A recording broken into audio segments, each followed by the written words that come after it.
stuff it up. All right, no pressure. I'm Courtney. Hi, I am not a leader of anything. I am a pleb teacher. I'm on the ground. I teach biology, science and maths at QACI, which is the Queensland Academy of Creative Industries in Kelvin Grove. Not many people know about it, but we're there.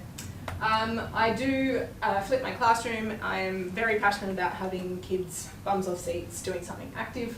I use a lot of OneNote. I'm no Steve, but I do use a lot of OneNote. And if you want to talk to me about design thinking STEM, I would love to pick your brains, please. That's me on Twitter and Instagram.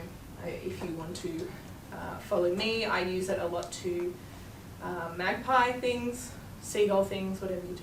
So steal things, a polite way of saying steal things, yeah, run with it. Yeah. Steve told me that, you know, what a Teach Meet was, and I said, excellent, I know exactly what I'm going to talk about, and the reason I did is because I'm sick to death of going to PD and we talk about these cerebral ideas, but we don't actually walk away with anything tangible. I want to go to school on Monday and go, oh, that was awesome, I'm going to try that out. Whether it fails or works, this is what I want to do. So that's why I'm talking to you about Butcher's paper activities today. And I'm talking to you about that knowing full well that my school is a one-to-one Mac school and I'm yet to find a discernible phone policy. So our kids have them out all the time.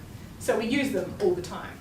We try and use them for some, you know, stop motion animation. We use our collaboration space on OneNote all the time. We are Flipgrid fans and we certainly do a lot of Quizlets as well. So we have no shortage of tech ways to collaborate. My goal is to get them to actually talk to one another and stop staring at their screens. I'm not trying to sound really old, but you know, my kids are really on phones all day long.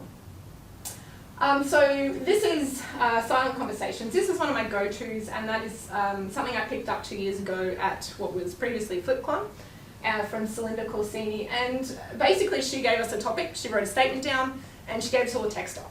And we had to, in silence, walk around and have a conversation with one another. And I started giving my biology kids one quite regularly. It's really good for the humanities side of things, the ethics side of things, and they fight it out. Sometimes there's two kids battling with these texters and there's a crowd of kids looking around them, just fighting it out. But I do put, you know, 4 or 5 around a room and let them talk in that way. It's really, really good to get voices from those students who just simply don't want to speak up. They're not confident. Essentially, they're anonymous unless you can recognise handwriting or you know what colour pen your friend has. So they can go around to lots of different things and dot their conversations down. A lot of different perspectives come out in this, and we often take photos of them and analyse them later on. I've done this, yeah, that's pretty much the same one. I have done this with some really, you know, the sugar tax is a positive strategy with diabetics in the room who want to fight it out with kids who are drinking a V in the room that morning. So it's quite fun to watch them yell. We sometimes do it at the start of the unit and see what they know and see what they think, and then do it at the end of the unit as well and see what's changed. Recently our Year 10s had to really dig deep into some scientific literature, and as someone who struggles, you know, there's not enough pictures in those 24-page, I'll just read the abstract, it'll be fine, documents. Trying to get Year 10s to really pull them apart was quite a challenge for us. So we wrote some stimulus questions, we gave them a really accessible scientific, you know, journal article and said, off you go, find all the answers to these in this journal article, but we want you to actually annotate it as you go. So glue sticks, pens, off you go. I was really surprised with how it worked out. They were incredibly engaged for 2 full hour-long lessons. This one here has no interest in science whatsoever and was leading the group, so I was pretty impressed with that. We've started doing the same thing and we're preparing next week to teach them how to write an annotated bibliography using the same strategies. I saw this one from Beck Saunders on Twitter, and essentially another style of silent conversations, but I said, okay, we're going to do Newton's physics laws, we've got some demonstrations. Instead of me showing you them all, put just some images around, I want you to give them a go. I don't care how you do it, rotate around the room. And then we pulled the practical stuff away and said, what's going on there? Off you go, tell me what it is you think is happening. We then went through the entire unit, and then at the end of the unit, we pulled them out again and said, okay, now go and correct yourselves, go and fix yourselves up and correct those misconceptions that you had at the beginning. And they were really, really good at sort of teaching their former selves what was happening. My year 11s do a lot of case studies at the end of a unit. For example, this is a genetics unit, and I said, all right, you're now a genetic counsellor, you now need to counsel a couple, here's their family tree, their pedigree, you now need to advise them on something. So it was a case of, everyone's got to write a letter to these people, you now need to rotate around the room. I'm really just about getting that thinking out on the paper, making it really, really visible, and making sure that they can concisely communicate what it is they're trying to say. We unpacked a lot of ideas, and we gave the year 10s a task where we said, all right, understanding biodiversity is valuable for human society. What does understanding mean in this situation? What does biodiversity mean in this situation? And asking them to sort of take it word at a time in context. They didn't understand my Seinfeld reference, but I hope someone in the room actually does. Again, I'm trying to get them to get their thinking out on paper and have conversations with it. This is peeling the fruit. I do it at the start of the unit. It's done in a lot of different ways in a lot of different places. It's asking students to say, hey, what do we already know? That's the skin of this fruit. Then we're asking a lot of questions. Under the skin, it's what do we know? What's the fleshy part? And really, you can do an entire lesson on what do we already know and what do we need to find out without even picking up a laptop. So it's trying to get them to ask the questions before just typing something straight into Google and finding answers, before they know what they want to know. Yeah, we just try and make everything as relevant as possible, and when we talked about cellular respiration, it's all really good, and you can talk about fermentation and we can talk about bread, that's kind of standard.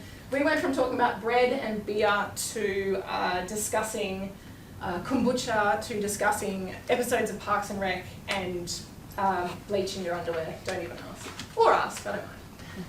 We like to model, we like to annotate. I'm a very, very crafty. The lab techs kind of roll their eyes when I pull out the craft trolley and say, we're doing something today. Okay, sure, Courtney, off you go. They're neurons, in case you can't tell. I picked this one up from, I think, Tony Wagstaff last year at RESCON as well, and he talked about a mystery box. We were doing biotechnology. I said, here's a bunch of things. Off you go. What can you pull out of this? And we were talking about scientific issues and social issues from the old QCBAA syllabus. And I said, what can you get out of an organic bag of carrots? I had some vegan cheese, which wasn't very tasty, some antibiotics boxes, some daily contact lenses, all those kinds of things. I said, what can you pull out of this? And again, you can take an entire lesson just getting them to pick each other's brains instead of asking me all the time. We make a lot of dichotomous keys and things when we talk about classification, and again, it's just rather than writing it on a screen, it's here's a big piece of paper and a couple of lollies, off you go. We do a lot of brain dumps and retrieval practice. So when it comes to revision, it's here's the alphabet, what are our keywords this term, before we try and make some schema. We do a lot of revision, match-ups, flowcharts, giant worksheets. Instead of just printing it out on A4, I do some cut-ups and out come the glue sticks again. We make a lot of schema. It's all about connections, and every single term we add new words into it. I wouldn't read it too closely. I think Floyd's written that stem cells and cellular respiration have something to do with cells. So good enough, mate. And this is my new favourite, which is grass skirts, which again I picked up from Christina on Twitter.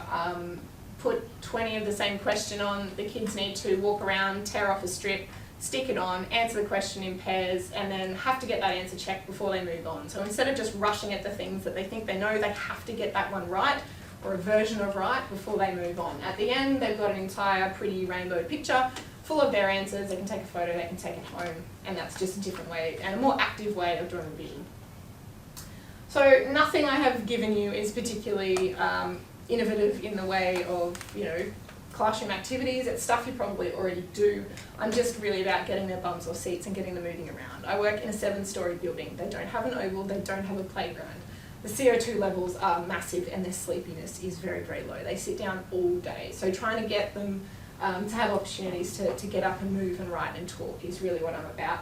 Most of them are pretty easy prep. Texters, glue sticks, butcher's paper, pretty cheap. Most people have them at their school. Everyone can access the work easily. They can all see each other's handwriting. They can all talk, and they can all be, around a group of tables or a bench. And they like to walk away with something. We can hang them up. We can refer to them later, rather than, I don't know where I put that file. I don't know where I saved that document. That's me. Thank you.